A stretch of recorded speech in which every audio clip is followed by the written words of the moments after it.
I tried. Thank you. It's like only 2 pictures. I tried. Thank you.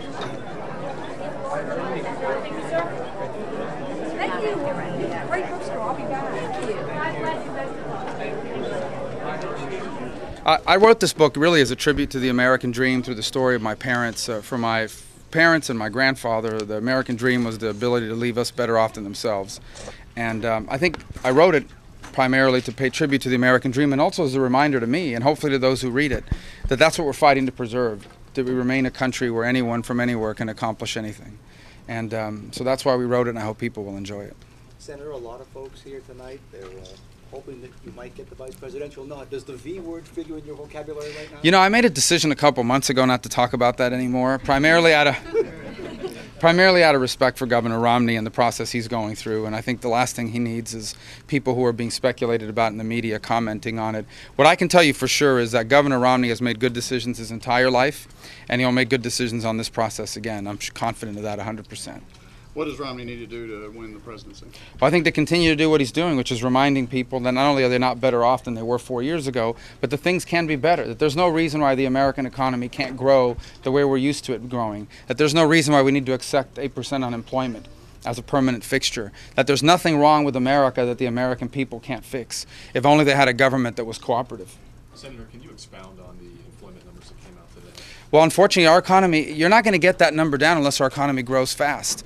And our economy is not going to grow fast as long as it's under the threat of this uncertainty of the tax code, these burdensome regulations, the lack of a comprehensive energy policy for the most energy-rich country in the world, anti-business rhetoric out of Washington, and the latest blow is the affirmation of Obamacare, which is a middle-class tax cut, a middle-class tax increase, and which is going to hurt millions of American businesses and job creators. What's going to have to happen on that front now that the courts Well, rule? you know, I think it's going to have to be repealed and replaced, but you're not going to be able to repeal and replace Obamacare if you don't repeal and replace Barack Obama.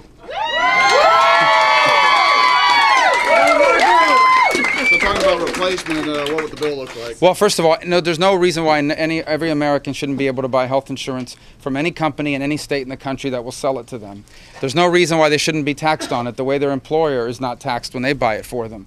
There's no reason why small businesses should not be able to partner up with other small businesses and buy insurance from any company in America that will sell it to that group. And we should also be incentivizing groups, states to pass tort reform. Because again, runaway litigation, frivolous litigation drives up the cost of health insurance. These are things that I hope that we can do that will help insure a lot more people and would not cost nearly as much money. Senator, if you're permitted to spin off topic for just a second, regarding relations with Cuba, what do you think ought to happen in the next decade or so? I think that Cuba should change its policy towards its own people and the United States. I think that everybody keeps talking about when is the U.S. going to change towards Cuba. When is Cuba going to change? When are the leaders of Cuba going to allow their people to do what every other people in the Western Hemisphere can do, and that is vote for their own leaders? When are they going to release political prisoners? When do you stop going to jail for handing out pamphlets criticizing the government or owning a satellite dish, for God's sake? So I think when Cuba opens up to its people in the world, then I think there's something to talk about. But that's not going to happen as long as the Castro brothers run that island. From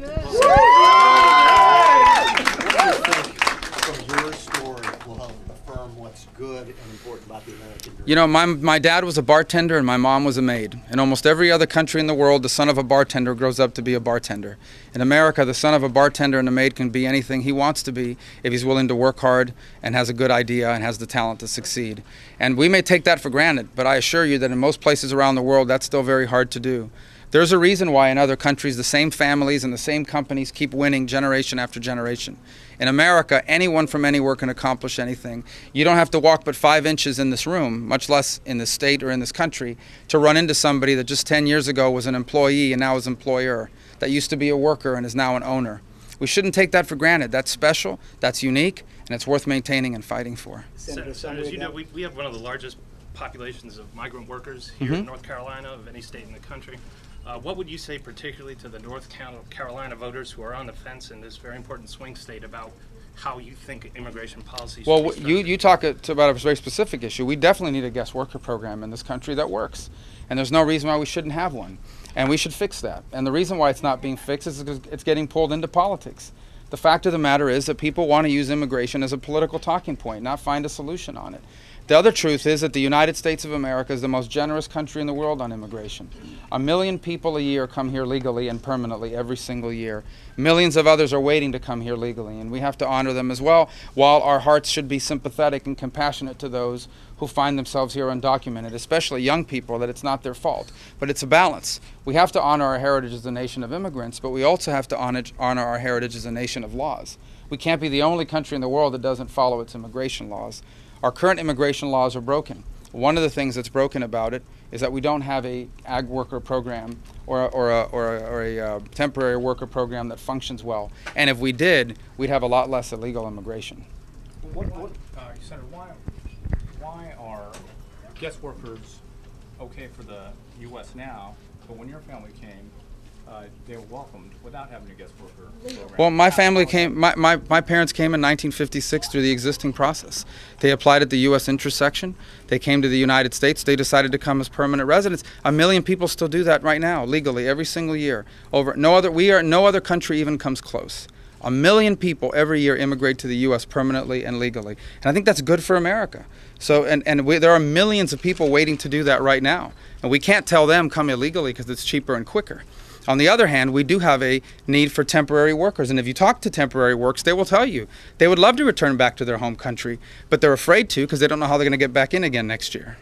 All right? One of the keys to your victory was the Tea Party. Sort of folks of that mindset. What role are they going to play in 2012? Well, I think it'll be continuing an important role in American politics because the Tea Party movement is not an organization. It's a belief in a certain set of principles. They're mad at both political parties for walking away from the things that have made America exceptional, and they're looking for a new direction for our country to get back on the right track. And as I think they're bad at both parties, by the way. That's one of the things that's not talked about enough. I think that sentiment will be around. It has been around before, and it'll continue to be around and influence elections around our country. All right, thank you guys.